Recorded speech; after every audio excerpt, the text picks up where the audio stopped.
What's up, everybody? Welcome to Kinda Funny Games Daily for Monday, September 10th, 2018. I'm one of your hosts, Greg Miller, alongside Justin Richmond. Hello, sir. How are you? I'm great, thank you. Justin, I gave you no introduction in other than just Justin Richmond. That's true. That's your name. That but I is gave you no my name, title yes. in front of it, none of that. Okay. Because you don't need a title, sir.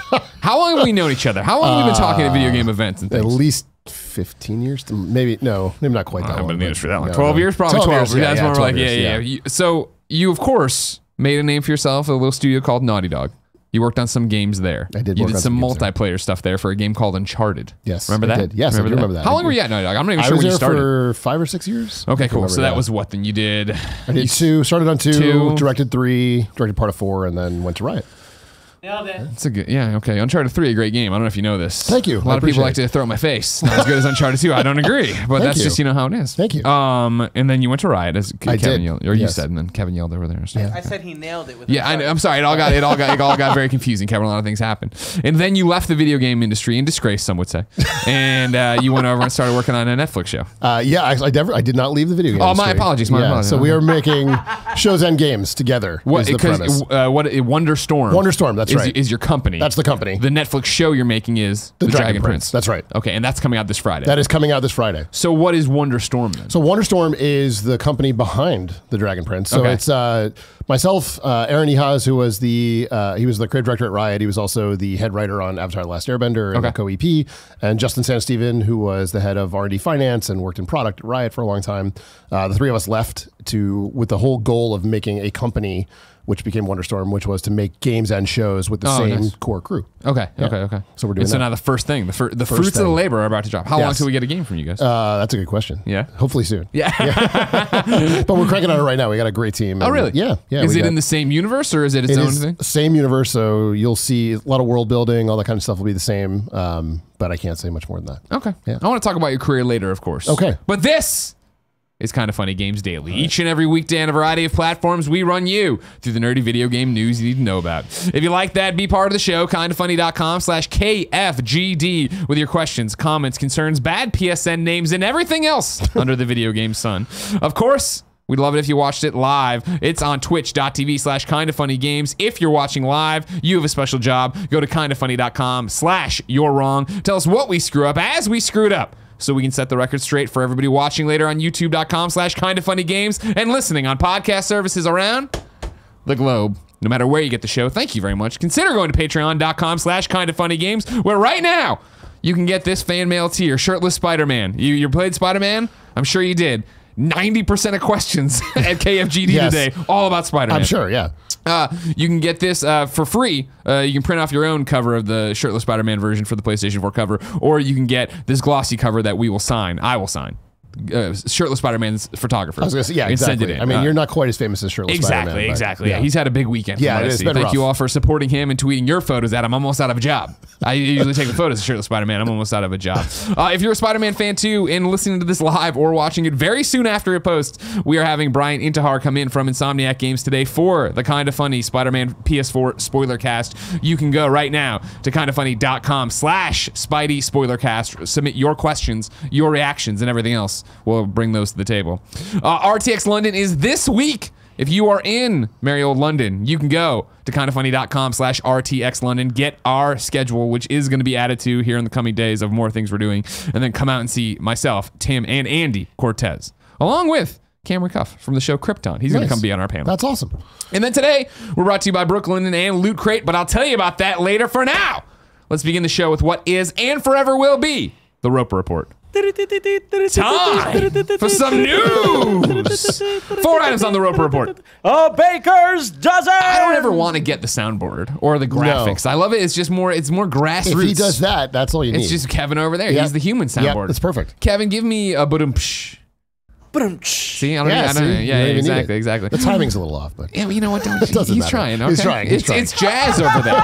Every day it comes out a little bit different. That's why we love it. Number 1 on the Roper Report comes from Christopher Dring at GamesIndustry.biz, who reports Spider-Man is the fastest selling game of the year in the UK. PS4 exclusive Spider-Man is the fastest selling game of 2018 so far. It narrowly beat previous record holder Far Cry 5, parentheses, which was available on more platforms, and sold almost double that of the previous big exclusive of the year, God of War on PlayStation 4. Not only that, but it's the fastest selling Marvel branded game in history, beating previous title Lego Marvel Superheroes by a big margin. That's amazing. Right? It's also the fastest selling individual format game since the PS4 version of Call of Duty World War II November of last year. Spider-Man is the latest, in a long line of hit PS4 exclusive single-player games. It doesn't quite topple Batman Arkham Knight as the fastest selling superhero game this generation in the UK.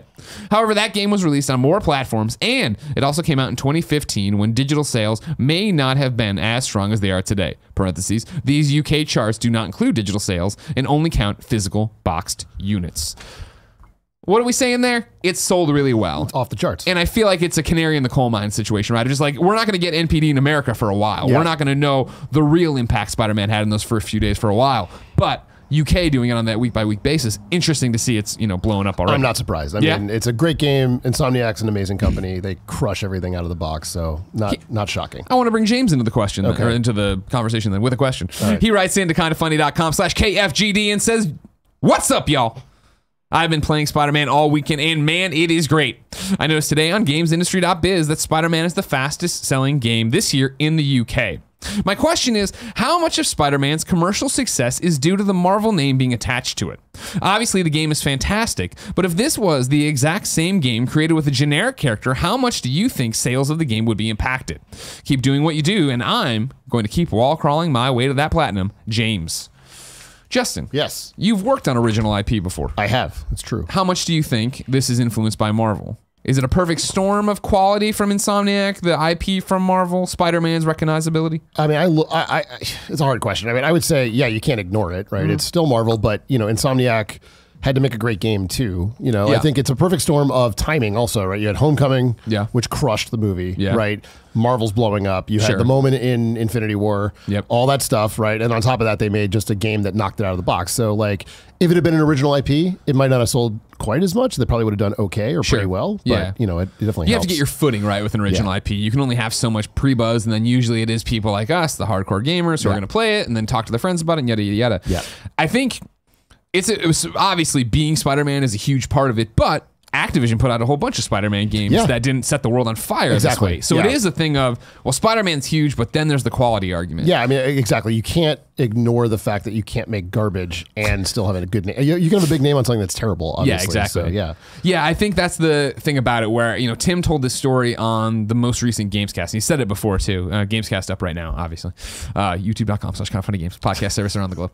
But basically that his friend, who is what we call an adult, and outside, like, has a gaming system, but he's a normie. He's a normie, Yes. you know what I mean? Yeah. After E3, he was like, oh, what big things got announced? And this is years ago, obviously, but he's like, Spider-Man on PlayStation 4. And his friend was like, is that a big deal? Like, for a normie, there's always a Spider-Man game, right? But for us to be like, oh my gosh, a exclusive Spider-Man game done by one of the best studios working in games today, down the line of the first big project from Marvel Games, I think by this point, that message has gotten to everyone as well. In terms of, I think this weekend was insane. First and foremost for Shirtless Spider-Man, but I mean, also just in general that you couldn't open Twitter and not have screenshots of this game, not have stories about this game, not see the developers and the art directors and everybody else out there talking about this game. And granted, that's us, but I do think that's permeating mainstream. I was showing up on my Twitter feed on people that don't, the normies, right? We're definitely still tweeting that stuff. Gary Whitta is playing this game, and Gary Whitta never plays games. He comes in here like he got hit on the head with a brick and he has amnesia, but he's out there playing this game in love with it. You know what I mean? I saw that he said he's going to ask you to come help him beat a boss. Yeah. He's like, I can't beat this game. I'm like, all right, come on, Gary. That's early if you can't beat this game. Yes, exactly. But yeah, I'll help him out. Yeah, but I think, obviously, yes, Spider-Man and Marvel have a big part of this, but it's not just that. It's a huge part of it. Like you're saying, we're still riding Infinity War. Like, Marvel's huge right now, but so is the impact of Spider-Man. But I think so is the quality of the game. Yeah, exactly. Agreed. Number 2, EA needs approval. I'm sorry, EA needs to approve a Kingdoms of Amalur remaster. This is from Eurogamer's Robert Purchase. THQ Nordic didn't say what it was going to do with the IP. And of course, last week I cut off the intro here. THQ Nordic bought the Kingdoms of Amalur license in IP last week. THQ Nordic didn't say what it was going to do with the IP, but it did mention wanting to get in touch with EA, the original publisher of Kingdoms of Amalur Reckoning, and now I know why. Quote, EA still has the publishing rights to Reckoning, THQ Nordic told me in an email. Of course, this is Robert over at Eurogamer. I expect it means any potential remasters or re-releases will depend on getting EA's go-ahead first. Back to the quote. About any other details about the relationship between EA and 38 Studios, we can't comment. THQ Nordic added, at this stage, we only acquire the intellectual property. Given our track record, we know the burning questions, parentheses, remaster, remake, port to current gen systems, etc. are, but we decided not to answer those specifically as we tend to put our heads together first and then do our homework and only start to talk about anything once we feel confident and very familiar with the franchise. Of course, this is back to Greg now talking, Justin. I was very excited about this. Yeah, me too. I love that game. What a game. What an amazing game. Totally underplayed and then given the raw end of the stick here. Yeah. When this popped, I had to explain to a lot of people what was going on, but that was offline. Robert has a great rundown of what happened here and why this is all very interesting. Yeah. THQ Nordic bought the Amalur rights from 38 Studios, the company belonging to former baseball pro Curt Schilling, and the company which collapsed after defaulting on loans provided by Rhode Island State. 38 Studios mostly paid for the game. You see, EA Partners, the label the game was released on, was a more of a stood-back publishing operation. 38 Studios' collapse meant pre-production on Kingdoms of Amalur 2 had to be scrapped, as did, more importantly, the considerable work done on Project Copernicus, the Kingdoms of Amalur MMO. Should THQ Nordic wish to resurrect either project, presumably the way will be clear. I can't imagine there being any publishing attachment to EA, but doing so will be expensive and take time. Whether THQ Nordic intends to bring back Amalur in a big new way rather than as a remaster, it's Monday for sure. Sorry. We'll have to wait and see. But the company's ambitions appear to rise with every passing month. Earlier this year, THQ Nordic splashed £121, I believe, million, according to Koch Media / Deep Silver, Koch Media / Deep Silver, euros. A deal which included Saints Row developer Volition and the IP Metro Exodus and the next AAA game from Dambuster, the Homefront studio, and Dead Island 2 apparently is alive. In other words, THQ Nordic seems intent on making more than just current gen remasters like Darksiders 2, the Definitive Edition. A lot of words there, a lot of feedback, a lot of everything. I'm not surprised, obviously, they have to talk to EA if they want to do this. Yeah, no, me either. But I'm also surprised that's not sewn up already, that there's not a thing already. I mean, it's such a weird, I'm guessing here, but it's such a weird deal that you had a company that had the IP, they had a publishing partner, that company goes out of business. Yeah. EA Partners, I don't even know if it's still a thing. Involved with states it. involved. Yeah. I mean, the crazy thing is, it's not just Curt Schilling, right? You have Todd McFarlane and Salvatore. Ari Salvatore as a writer on that thing too. It was incredible. Well, that was the thing when I was trying to explain this. I think I was talking to Jen about it, of like why I was so excited and what this meant. But like this story, remember that the Project Copernicus was an MMO that got announced through this 38 Studios years before Amalur. I remember doing interviewing R.A. Salvatore about it at IGN on my old tape recorder, like at a Comic-Con. And it was like one of my first Comic-Cons. And then that took so long that they picked up the people who made Reckoning and put it into that universe. Right. And I forget if it was kindoffunny.com/you're wrong. I forget. There was like, it was either 100 years in front or 100 years behind what the main timeline was. It was like this crazy ambitious, but also, hey, we need to make something to make money to keep going here. That's right. MMOs are really hard. Exactly. They just happened to stumble upon a game and an engine that people really dug. I mean, their combat was remarkable for its time, and it was super tight. And, you know, for a first game out of the box, like, it was amazing. So I'm glad it's come back. That's my thing, is I hope and pray that THQ Nordic talks to EA and figures this out and does get the remaster. Because again, how have you been keeping up with THQ Nordic and all their acquisitions? Yeah, totally. I mean, they're doing crazy stuff right now. So, and this is, you know, a lot of people. I brought it up on Friday's episode. A lot of people were like, "Oh man, does this change your opinion now that they're picking up a game you care about?" And my opinion stays the same. Of these people are crazy, and I don't know if they're crazy, like they're crazy awesome, or they're just legitimately crazy. Of I don't understand buying all this IP, and especially in this instance now, we've bought this IP you loved, but we can't put the game out right away. Because you'd think, oh, you're going to buy it, re-release it, and we're going to get money right away. Right. They bought it, and they're not even sure if they can re-release it. Now they just have to, we're going to sit 2, 4 years, 5 years. I mean, speculation. Another studio said, "I've got a great idea for 2. Yeah, get me the IP and I'll go make it for you." You know, but it's it's just such a weird thing of like, is that even going to be Amalur? Is that going to be reckoned? I don't know. That's a good question. Yeah, without that talent, maybe not. Who knows? I cared about the way the game felt and played. This was very much a podcast game where I put podcasts on and just ran quests and did stuff. It was awesome. Cool. Yeah, it was awesome. But what they're doing over there, I still don't know. Yeah, I mean, we'll know once the product comes out, right? And then we'll be able to tell. EA, if you're listening, please just give it to them. Just let them have it. You can have some money, I'm sure, and then do it. Imran Khan from Game Informer has the third story, and bad news for Switch Cloud saves. I'm going to read. No, it's not that bad, Kev. It's about games you don't care about, I don't think. Oh, okay. But stick with him. While Nintendo had previously said that not all games would support it, we now know a few Switch games that do not have cloud saves. On the page for Pokemon Let's Go Eevee and Pikachu, a message at the bottom indicates that cloud saves are a no-go for the two Nintendo-published games. The warning reads, quote, Nintendo Switch online membership, sold separately, and Nintendo account required for online play. This game does not support save data cloud backup. Not available in all countries, internet access required for online features. This warning is also on the page for Splatoon 2. We've also discovered the warning on Dark Souls Remastered, Dead Cells, FIFA 19, and NBA 2K19. It is worth noting that it is worth noting that all of these games support cloud saves on PlayStation Network and Xbox Live. While Pokemon Let's Go can be explained away as the Pokemon Company's often overbearing paranoia and desire to drive business to the cloud-based Pokemon Bank subscription service, the other included examples do not make much sense. Nintendo then issued this statement to Game Informer. The vast majority of Nintendo Switch games will support save data cloud backup. However, in certain games, this feature would make it possible to, for example, regain items that had been traded to other players or revert to a higher online multiplayer ranking than had been lost. To ensure fair play, save data cloud backup may not be enabled for such games. To ensure that save data cloud backups cannot be used to unfairly affect online multiplayer rankings, the feature will not be enabled in Splatoon 2, end quote.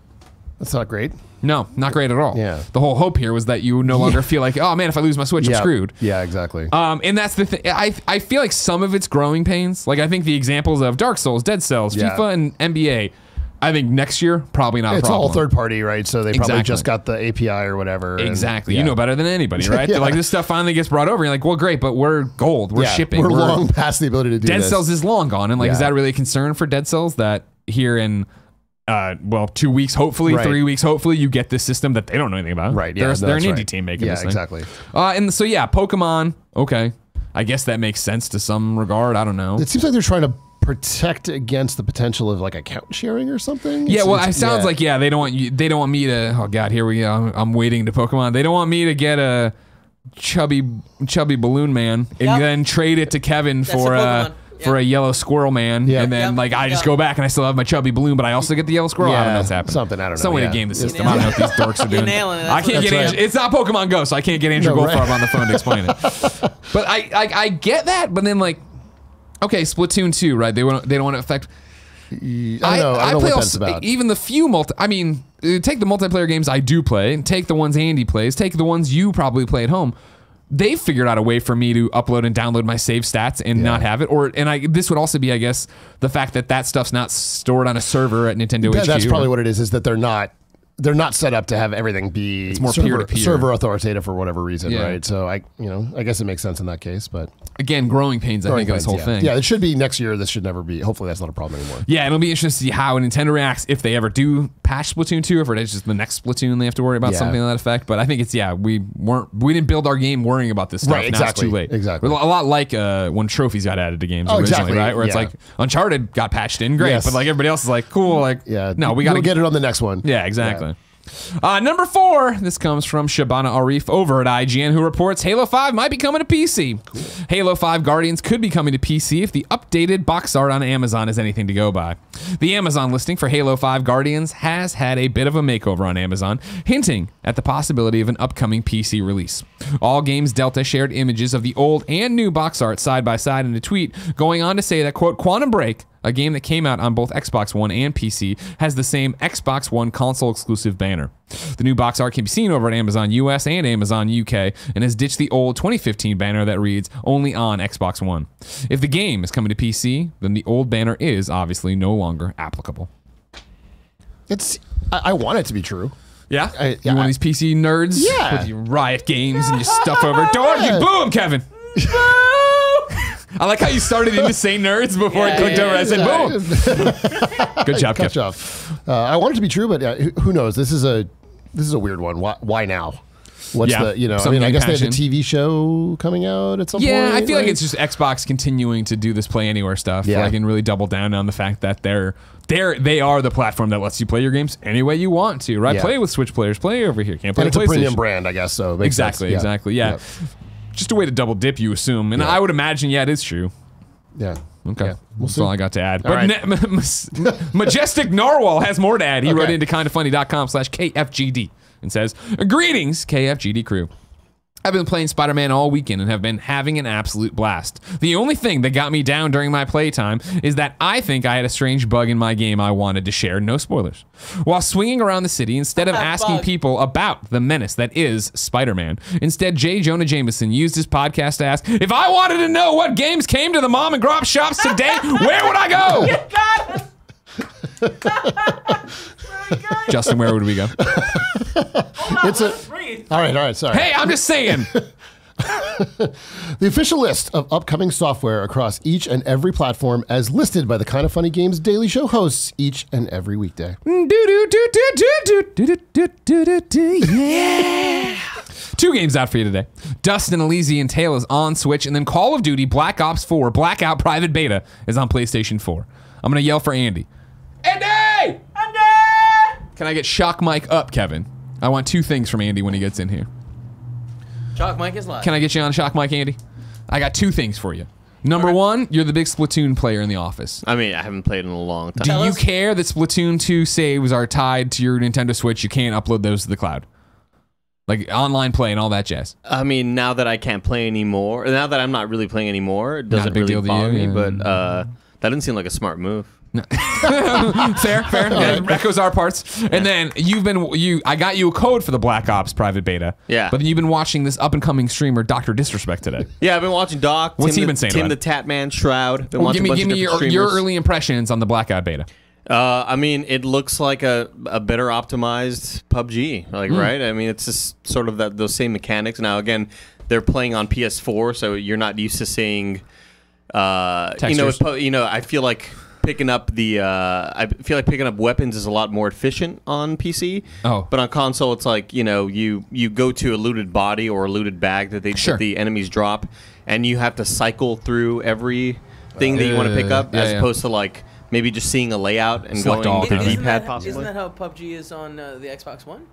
Like Possibly, cycling? but that's also why I don't like PUBG on Xbox One. But this seems like a way smoother transit. When you drop, you land. You can take out your flight suit again if you're jumping off a tall building, which seems really neat. I don't know if that's an ability thing or if you just inherently have that. But it looks super smooth already for a beta, and I'm excited to hop in tonight. Awesome. Yeah. Thank you, Andy. Number 1 games journalist. Yeah, no problem, guys. New dates for you. Tales of Vesperia Definitive Edition comes January 11th, 2019 to PlayStation 4, Xbox One, Switch, and PC. Dead or Alive 6 is hitting stores February 15th, 2019 on PS4, Xbox One, and PC. Sega Europe announces, we are proud to announce Project Judge, the latest title from Ryuga Gotoku Studios, launching in the West in 2019. Nice. Deracine comes to PlayStation VR on November 6th, and then Kingdom Hearts VR comes to PlayStation VR this holiday for free. It's just like an experience. It's not a full-on game. Yeah, it's just something else for your PlayStation VR headset. Deals of the day for you. IGN had this one. Humble Bundle has an early unlock right now for October. If you go and spend $12, you get Overwatch. It's a pretty cheap way to get Overwatch. Just $12. If you don't have Overwatch right now, why are you not buying this bundle? Exactly. See what else comes. Now it's time for Reader Mail, Justin. Okay. But first I'm going to tell you it's brought to you by Brooklinen and Loot Crate. Guess what? Myself and Tim sleep on brooklinen.com sheets.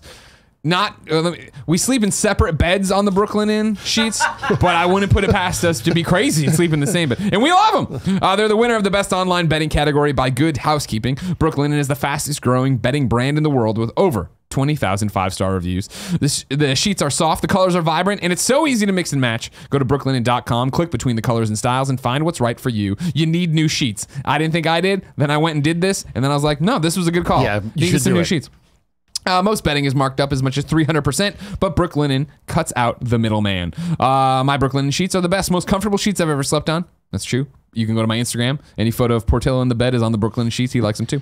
Brooklinen.com is giving an exclusive offer to my listeners. Get $20 off and free shipping when you use promo code GAMES at Brooklinen.com. Brooklinen is so sure you'll love the new sheets that they offer a risk-free 60-night satisfaction guarantee and a lifetime warranty on all their sheets and comforters. The only way to get $20 off and free shipping is use promo code GAMES at Brooklinen.com. That's BROOKLINEN.com. Promo code GAMES. Brooklinen. These really are the best sheets ever. I do like them a lot. I need new sheets. I'm actually looking at this going. There you go. You want $20 off there? Yeah, and I'm free gonna do shipping. it. Yes. There's that satisfaction guarantee. I'm texting my wife right now. Oh, no, you're not. Yeah, I see hold both your on. hands. There we go. Yeah, you can't do anything during the ads. Right? Loot Crate is also sponsoring this episode, and that's right, it's Loot Crate. If you didn't know, Loot Crate is a monthly subscription box delivered directly to your door with exclusive pop culture collectibles, apparel, and gear. Loot Crate curates and designs everything themselves. You can't find these items anywhere else. It's me, Greg, and guess what? A lot of my Ghostbusters and DC Comics memorabilia is from Loot Crates. Don't believe me? Too bad. It's true. Ask Jen. She hates all the god dang pop collectibles I have in the thing. Nick, you can model that as I keep reading this. This is not a Loot Crate shirt over here. Each month has a theme, and this month is First Contact with out-of-the-world items from Marvel's Venom, Alien, Predator, and X-Files. There's a guaranteed t-shirt in every crate. Loot Crate packs $50 of value into each crate for less than $20 a month, so you can't lose. And this crate will sell out. You only have until Wednesday, September 19th at 6 p.m. to guarantee your order. Get the best surprises each month from the largest geek and gaming subscription company, Geek Out, in the style with Loot Crate. Subscribe now by going to lootcrate.com/games and enter my code GAMES to save an exclusive 15% with your subscription. Subscribe now by going to lootcrate.com/games and enter my code GAMES to save an exclusive 15% off on your subscription. It's the first time Loot Crate sponsored us. Is that true? Yeah. They're so, amazing. So it threw me there at the end when it put in the parentheses, repeat 2 times. Do it twice. What? I didn't read that earlier. Their stuff's amazing. Oh, no.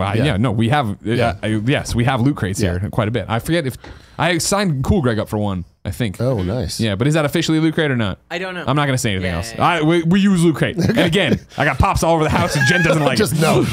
Do you think that your old place is still getting your Loot Crates? Oh, I hope, no, maybe. They're just stacking up. Yeah, no. When you know, you're complimenting us on the studio before, and yeah, when we were working on a spare bedroom, our landlord lived above us. Okay. And so when we moved out, about a month later, he called and he's like, "You keep getting flowers and Loot Crates delivered here," and I'm like, "Give them away!" You know what I mean? Like Pro Flowers, Loot Crate, everybody's just shipping the stuff to That's us. awesome. I'm like, there you go. Did you ever do a change of address? I did, but like sometimes that just doesn't work, you know. It's very interesting. Tim got a whole bunch here, so I'm assuming we're okay and everything's fine. Let's get in here now. Okay.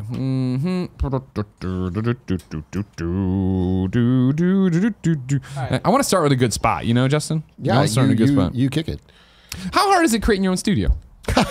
Oh, that's a good question. Yeah.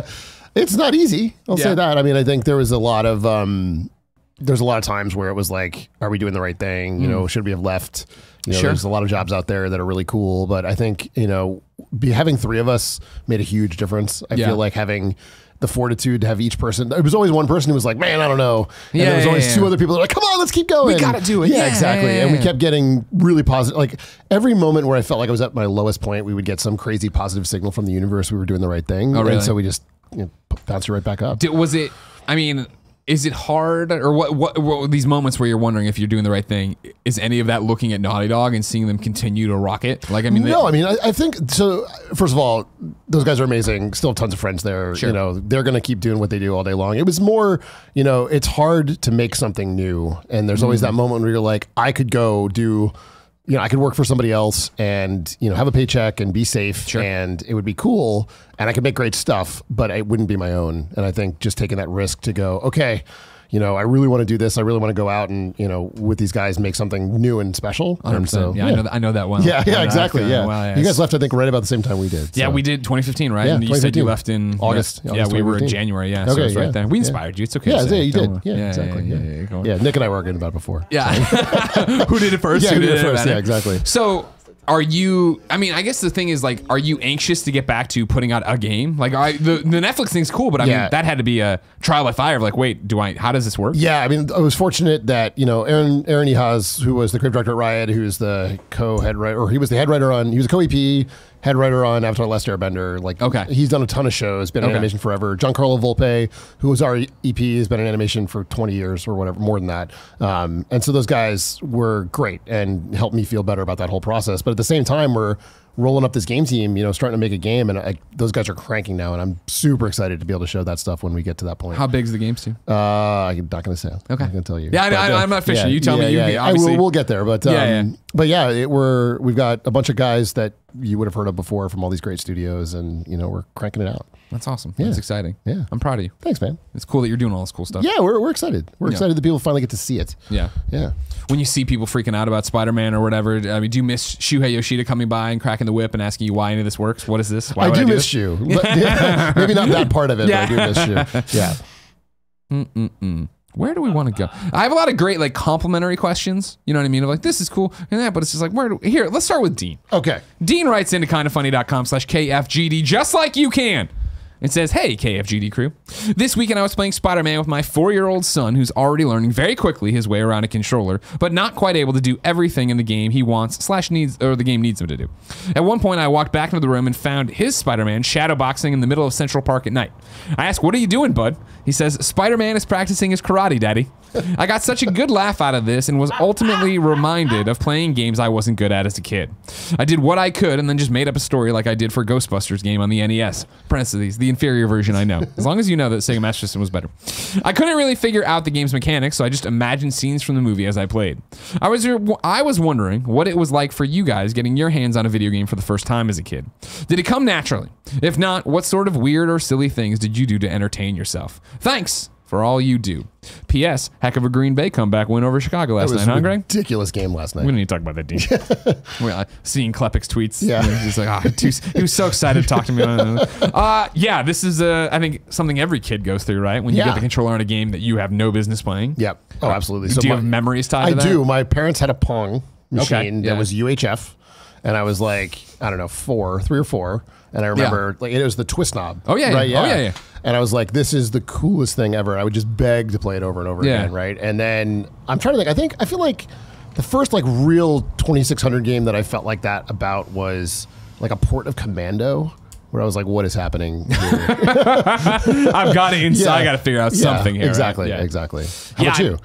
Totally. I mean, I remember, I had the Sega Master System for the Ghostbusters game, but I've never beaten the Ghostbusters game. Has anybody? Oh, yeah, totally. Well, it was that thing of, I'd love to go back and replay it, because I remember as a kid not being able to beat, I remember first off, did you play this game? Yeah, I know the game, yeah. For me, it was, I remember I'm a little kid playing it by myself, and my parents were watching, cheering me on, and when it got to Stay Puft, hopping back in front of Dana Barrett's apartment of how do you get in here? And my parents well, do it now. Do it. Yeah. And finally getting in there and being so excited. And then the sirens are on our end, everybody.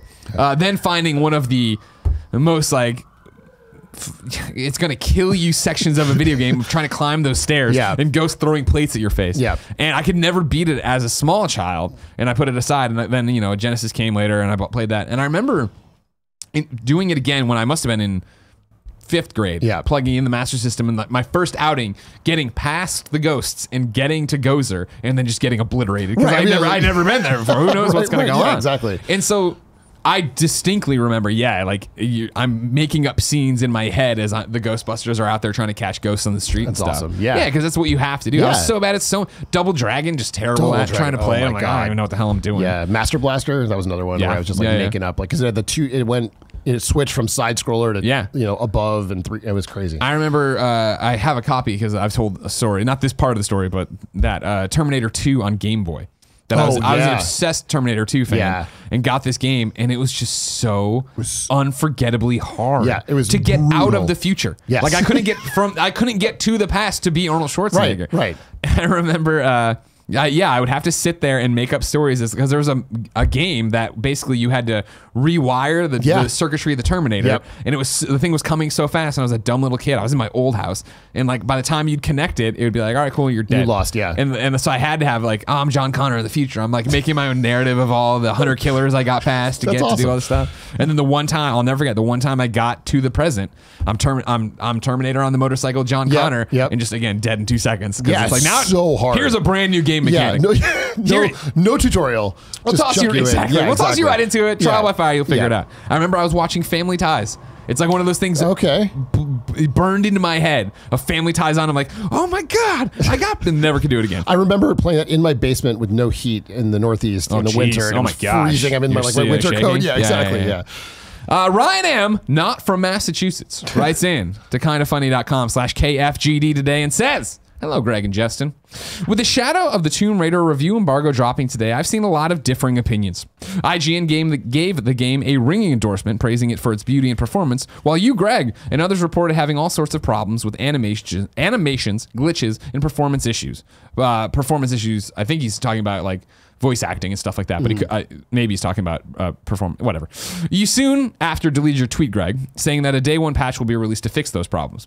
My question is, how are reviewers who get copies of the game early able to prepare for providing opinions and reviews on games when the day one patch may take their 20-hour long experience with the game? May make their 20-hour experience with the game obsolete on the day of release. Thanks for your dedication to the best friends and making sure that chicken is well satisfied. We're trying to play younger today. Trying to play a bit younger today. All right. Thank you. No, great question, Ryan. If you're not following right now, Tomb Raider reviews drop today. They run the gamut. Yeah. IGN. I've seen perfect 10s from smaller sites, but IGN gave it a 9. GameSpot gave it a 6. There's people below that. Whatever. They're all over the place. Yeah. And what I was talking about, trying to encapsulate in a tweet, which is always tough. But I got my code while I was at PAX. Came back from PAX, installed it, super excited, sat down, and it just wasn't working for me. It wasn't clicking. And what I said in my review my tweet wasn't clicking, was the fact that for me, Tomb Raider is that blockbuster movie. And playing it, it was this thing of like, ooh, her face doesn't look right. This animation isn't good. I had a glitch where there's supposed to be a crow in a tree, but the crow's just floating in the middle of the screen. And I'm like, this is like a cutscene. I'm like, what is going on? Like, this didn't look good and that didn't look good. I think some of the performances do suffer.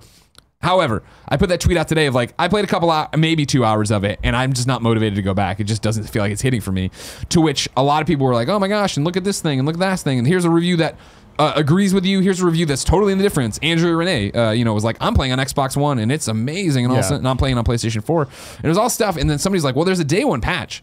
To which I said, oh, is there? Because I'd played it after PAX, and I went back, and this is totally on me, not on anybody else. This is me making a rookie mistake. Went back to the email that had my code in it, read through it, and then there was a thing of like, oh, there's a day one patch coming, check the reviewer's guide. Opened the PDF, scrolled through it, got to that section where it was like lip syncing, animations. I was making fun of the underwater, not making fun of, but I encapsulated like underwater, and I was like, oh, like actually, this day one patch that I don't think I've seen sounds like it addresses some of my issues. So I deleted the tweet and put up a thing of like, hey, I'm actually wrong, at least for now. Like, I'll play it after I come back from London and I'll actually give it a shot and see what it is. Because for me, it was just pulling me out of the experience, right? Even though I do think the performances are a little, I don't think they're going to fix like VO and acting, the character. Sure. But that not aside wasn't my biggest problem with what I was having and pulling me out of it. But Ryan brings up this point then of like, well, yeah, how does this work? Ryan, it's a great question that I don't have a great answer for. Because it is the fact that right now, if you go, the Metacritic is down on PS4 and up on Xbox One, and they have been making a big deal about how it's Xbox One enhanced and all the stuff, and Andrew's playing there and having this great experience. And so it is my not argument, I guess here would be, this is incredibly rare. I can't think of another time where I've played a game for review and been like, ooh, this is the B team. And you look at a thing that's like, oh no, all it is going to be fixed. I'm putting this in quotes because I can't fact check it. Oh no, all this is going to be fixed. And it's like, that's weird. Usually day one patches are very much like, we know there's a memory leak. If you play for this long, this is going to happen, but that won't happen in the retail version. It's not like we're going to do all this stuff. It's not Mass Effect Andromeda like patches that are going to happen there. Right. So I don't think it's an occurrence people have to worry about often. And I think that's one of the reasons it totally caught me off guard and I had my guard down and didn't read it, right? Where it was like, okay, cool, I got my code, I'm gonna play it. Like Spider-Man's day one patch was like, cool, there's a few bug fixes and we're putting in photo mode and this, that. It wasn't like, hey, this is all mission critical stuff that's really gonna change your opinion of the game. Yeah. How hard is it as a game developer, Justin, to put out the final product for reviewers, but it not be the final product? Yeah, I mean, that's something we struggled with at Naughty Dog, right? I mean, we had the final code was going up so late, right, that we really want to make sure reviewers got that final version, and we'd be shipping out, discs at the time, now codes. That were almost done, but it would never be things like that. We would try to get to a disc that was like, well, most of it's here, like and it's pretty close, right? This one could be a platform thing, right? It could be that they and that's what I'm really struggling with is like so many people were responding to my tweet, and some of them obviously not fanboying, but like looking for the best and everything. Or were like, what are you playing on? It seems like it's only you and this other guy who played on PlayStation 4, and maybe that is the case. Yeah. And like, I don't know. Like it's so confusing, and this is the problem with having so many multiple platforms and trying to get a game out. Yeah, I mean, it's really, as a developer, like when we worked at Sony, it was nice not having to worry about anything else. I can only imagine, right? Yeah, exactly. you have one thing to focus on. And that was always the concern when they introduced the Pro, right? Of like, all right, cool. Now you have to worry about normal and Pro, let alone Pro and frame rate or Pro, and because like that was one of my concerns when I was playing and I was having these troubles. Like, well, I'm playing on favoring resolution. What if I switch to frame rate? And I switched to frame rate, and I was like, I don't like how this looks, so I'm not playing it this way. Right. It's a back and forth thing. Yeah. I really don't think it's a concern most of the time on this level, Ryan M. Yeah. I bet it's going to be a problem going. I'm guessing the further we get down the road of digital releases and there being less and less discs, this will come up more and more often. Yeah, and that's the scary part of like, you know, it's been a while since I was involved with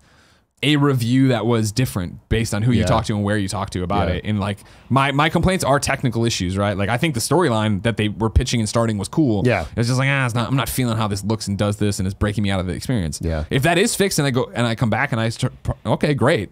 But it's weird that, apparently Xbox people weren't having this problem. Right. Yeah. Maybe PC player. Or is it on PC at launch? I don't know.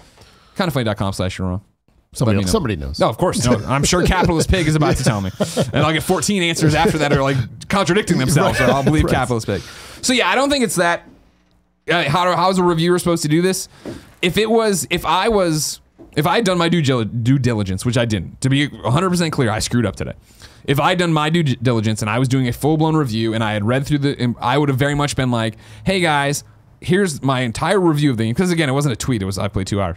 Here's my entire review, and there's a caveat at the front where I'm going to be like, hey, I played it without the day one patch, and I had a huge. They say this is going to be fixed, but I can't tell you, and it did take away, and it would have been that maybe the review is outdated. Maybe I would have just done an impressions video and done something, but yeah, it's hard to be comprehensive reviewer day one, but you don't have the patch. Yeah, no, totally. That sounds. I mean, yeah, that sounds and it's really, been really difficult. Few and far between in my career where it has been.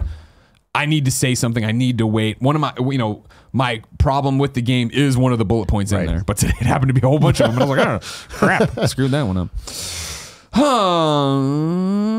Caleb Sitler comes in, says on kindoffunny.com/KFGD, just like you can.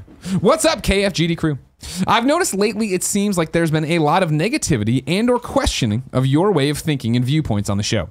My question is, how do members of Kind of Funny or anyone in the industry deal with the negativity that is so seemingly prevalent in our era of social media and the internet? Love all you and the crew have to offer. Keep up the awesome original content. Well, I think you're mixing in two things that I want to make very clear here, right? You talk about questioning your way of thinking and then negativity. Those are two separate things, Caleb. And I would imagine this is spawned from a little bit of the question that last week came up that was a little bit more twinge negative. The person who asked that has written back into Kind of Funny Games and be like, oh, I wasn't trying to be that negative. It got, nothing carries anything. But even then, I didn't think it super cross-line. And me and Cool Greg were like, ooh, I don't like how that sounds. But that's not negative. How do, people questioning your way of thinking, 100%, that's what this show is. I don't want you to ever think I'm coming down from the mountaintop and talking to you and telling you the word. This is the word, right? I think today's Tomb Raider thing is a great example of that. Of like, oh man, I messed up. I did something that I haven't done in my career forever. I just didn't pay attention to this one thing, and that led to me looking like an idiot, right?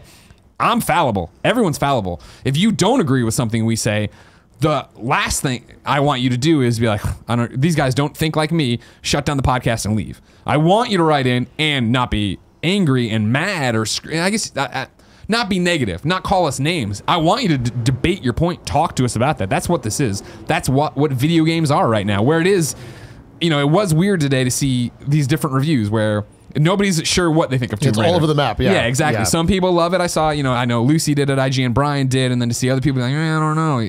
Like, that's what this is, because again, this is all art. It's all subjective. Yeah. I was very much like, for my problems with Tomb Raider pre-patch, okay, it brings me out experience, technical hiccups, all these different things. Other people are like, to me, Tomb Raider is exploration, and these tombs are awesome, and all the, like, okay, we're looking at this from a different thing, but both perspectives are correct, right? Yeah, yep, absolutely. Is it hard for you, Justin, as someone who puts out these products, to go read these reviews and not get angry? That's a good question. I mean, yeah, it's you put your soul into this stuff, right? When I care a lot about everything I've ever made. And so when somebody says they don't like it or whatever, it's hard to not just jump to the like, oh, you know, but at the same time, as long as people aren't being really rude or jerks, like I'm told, at some point, the only way you ever get better is by having people who don't necessarily agree with you talk to you, right? And so that's how you learn stuff. I mean, you want to be cross-examined, you want right? to be, exactly, a little bit, right? The worst thing I think you can do is get into a place where what I say is what I say, and I will shut you down. If you're going to come at me respectfully with something else, I will not talk to you. I'll not deal with this. Yeah, right? no, I mean, we can disagree, but I'd rather have the conversation. Exactly, for sure. Exactly, and that's always, you know, Caleb's second point of the negativity on Twitter and message boards or whatever. Yeah. I think that, how do you deal with that? The mute button. Yeah. I just mute. If you're going to come and be a troll and be an ass, then mute it and you're gone. If you come, like, a lot of times what's interesting is I'll see people come in, and this is what I was just talking about with the question that led to this question last week.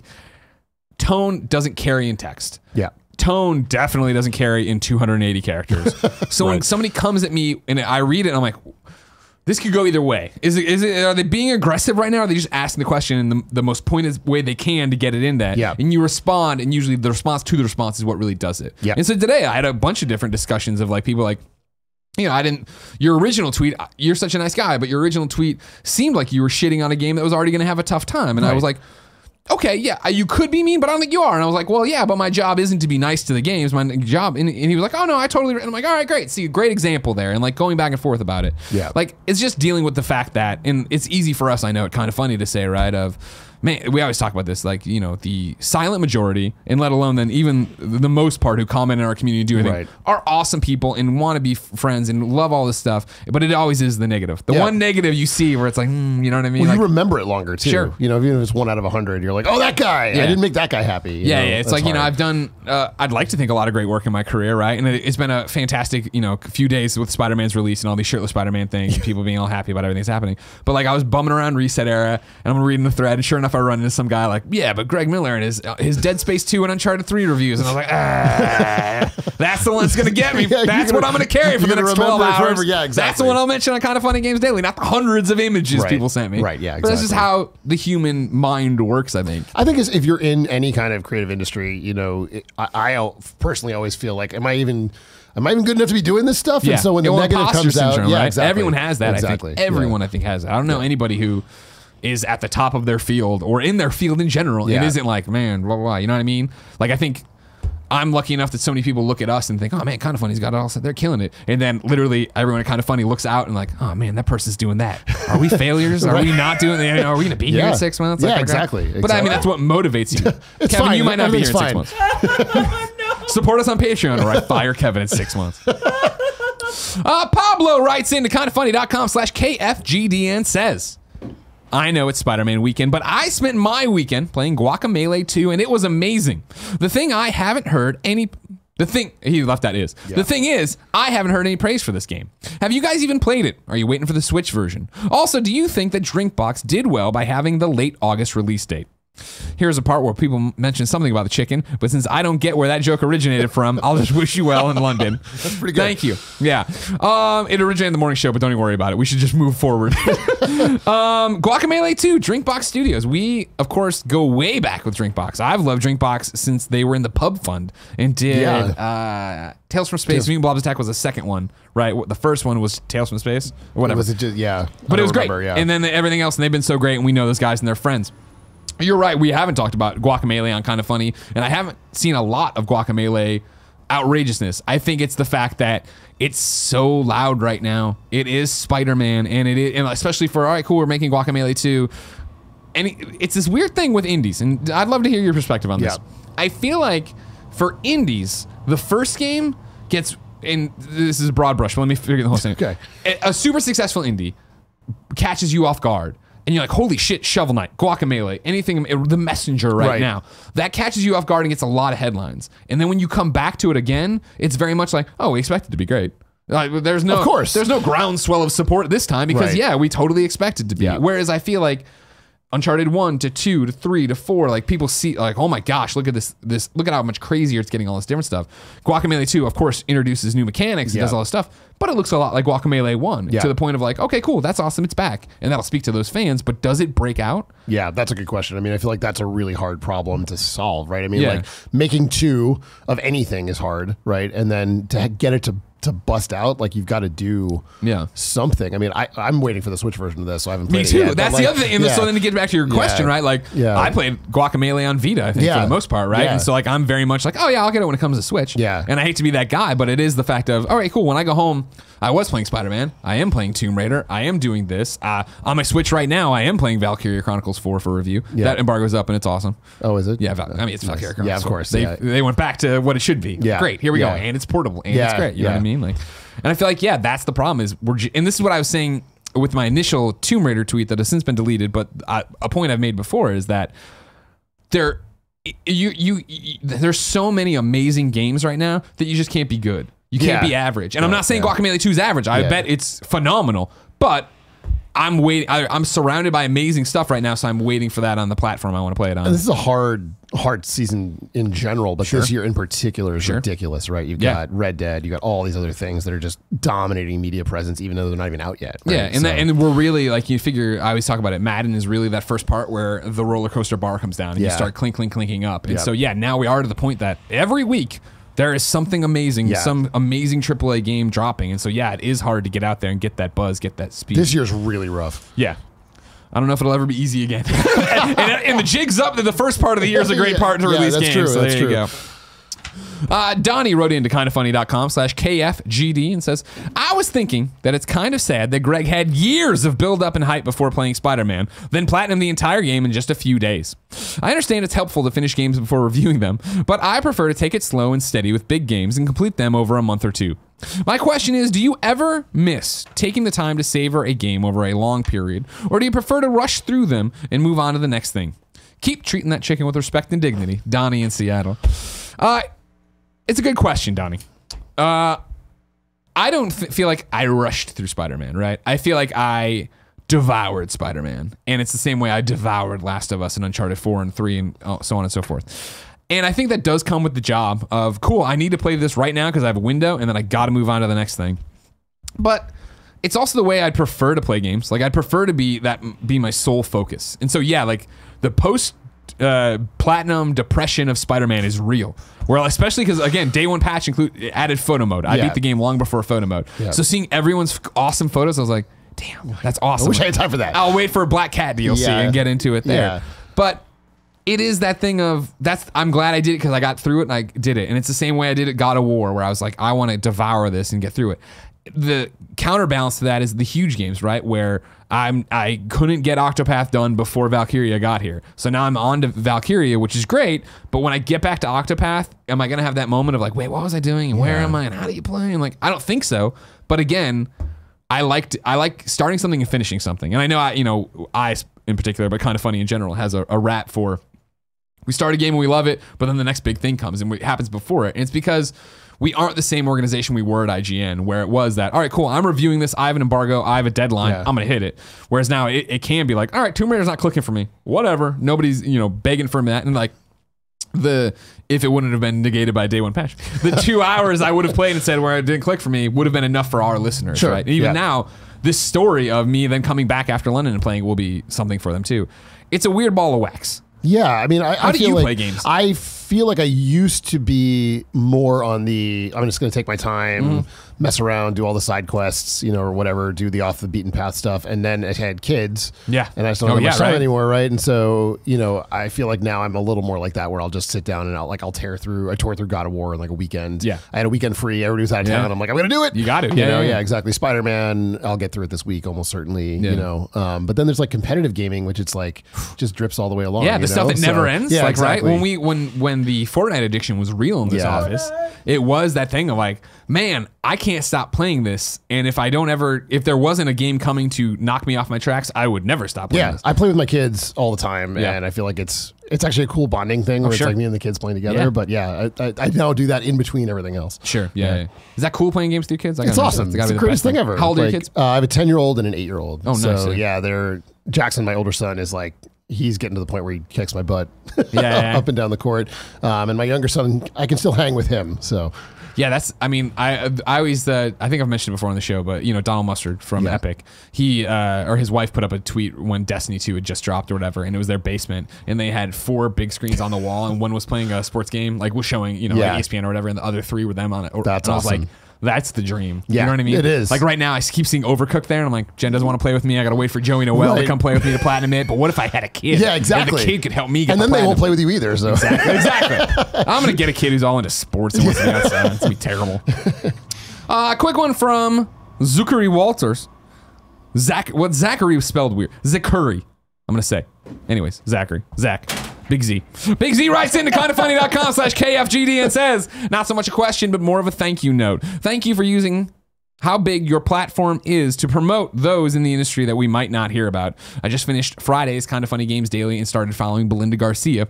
You guys truly amaze me how humble you are and how you haven't forgotten your roots as up-and-coming game journalists. Even though you wrote fame journalists. Probably a Freudian slip there. Keep up the great work. Big Z. Big Z, thank you so much. As you guys know, I made it public here recently that that's something I want to do with the show is use it as a platform for the up-and-comers and the next generation. So yeah, Belinda was great on Friday. I have a whole bunch more people booked throughout the rest of the year. That's awesome. That you haven't seen or heard from that'll be popping in, doing all sorts of crazy stuff with us. So that's fun stuff. Tomorrow, a little boy named Scott Porter is on the show. Don't know if you ever heard of him. He was in Friday Night Lights. It's a TV show. Yeah. He's also a bunch of voices. Harry Osborn, it turns out, in Spider-Man. Oh, is he Harry? Yeah, I didn't know that. Nice.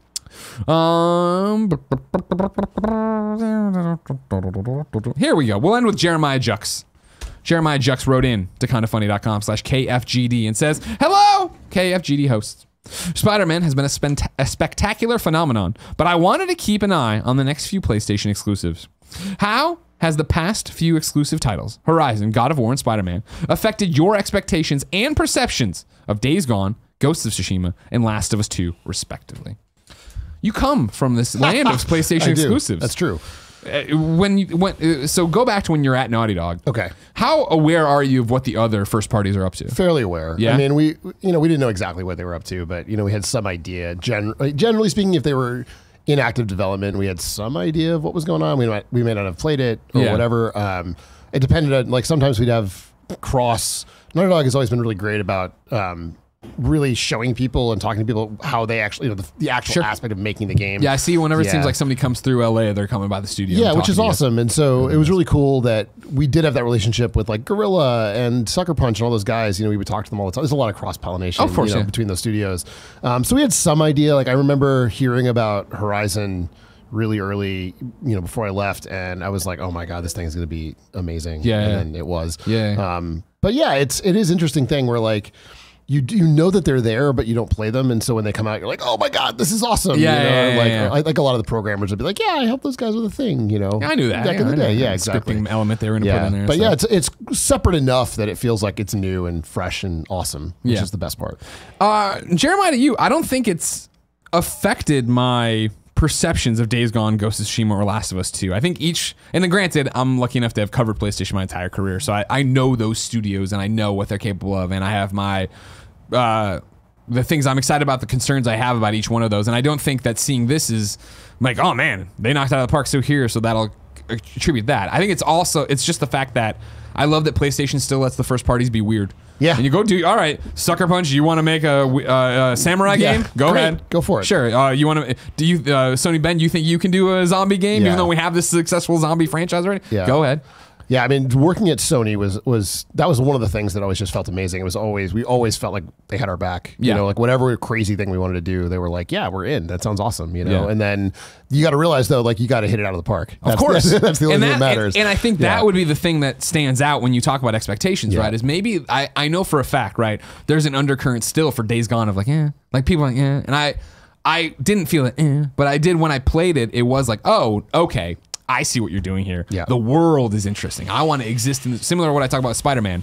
I'm interested in getting into Days Gone, getting out of the tutorials, and just riding my bike in a direction and seeing what's going on over there. Same thing I was excited about with Red Dead 1. Yeah. And so I would think that if anything, you could uptake the expectations that or I guess the results of these 3 exclusives you're talking about and apply those to your expectations. Another one of like, okay, someone at PlayStation, probably Shuhei Ishida with his rubber stamp, approved of this, right? They saw this, and in the same team that said, yeah, Horizon's a good idea, Spider-Man's a good idea, Last of Us #1 was a good idea, they can apply that to this and say, okay, cool, we're going to give you years and years and years of development time to go make this and see what happens. They give you enough rope to hang yourself, right? But of course. Like, all the studios are great at not having that problem happen to them. Exactly, yeah, exactly. So yeah, we'll see. I wouldn't let it pump up your expectations either one way or the other, but yeah, I still think Days Gone, Tsushima, and Last of Us have some great stuff coming. Yeah, you know exactly. I can't wait to play them. Yeah. You know what? Tell me, your NDA is probably up. How's Last of Us 2 end? What do you know? At what point? I have literally no idea. Yeah. I can't wait to play it. I'm excited that it's the first.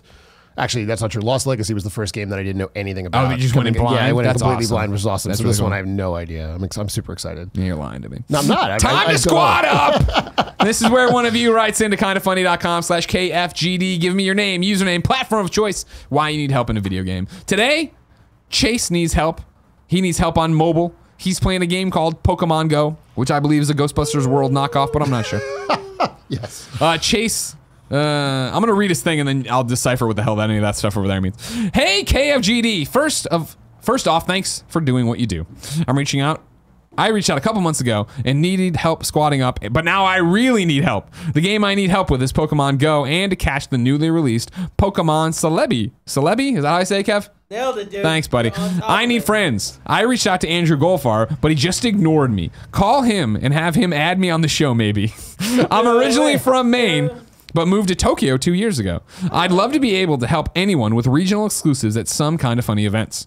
I'll be extremely thankful for anyone who wants to help a fellow Kinda Funny best friend trainer out. Thanks again, KF crew. Cool Greg, you rock. Cool Greg's not here to hear you. And we will not tell him because we don't need it going into his head, Kevin. If you want to help Chase in Pokemon Go, hit him up. Chase M907 is the username, all one word. And then I guess the Pokemon Go code is 990921017366. I am not a robot. Call Andrew Goldfarb. I don't want to put Goldie on blast. You know what I mean? Maybe he's got good reason to ignore Chase, and we'll all know about it after this happens.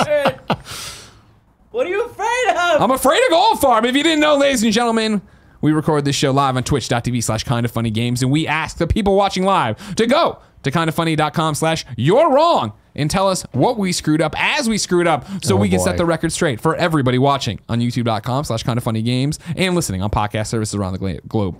You say, oh boy, this is the cleanest show I've been on in forever. We have just 4 corrections. Okay. Capitalist Pig says Project Copernicus setting. Copernicus was to take place a couple thousand years in the future of Kingdoms of Amalur after the Well of Souls has been perfected, giving resurrection technology to the rest of the world. Wow. There you go. All right. Lord of Pone says we missed a new date. Left Alive is coming out on PlayStation 4 and Steam on February 28th. Capitalist Pig said, oh, here we go. Yeah, Capitalist Pig says Shadow of the Tomb Raider PC release date is releasing on Friday for PC. Oh, okay. So almost day and date. Exactly. Zyger says Celebi is pronounced Celebi. Kind of like celibate. Celebi. Celebi. Yeah.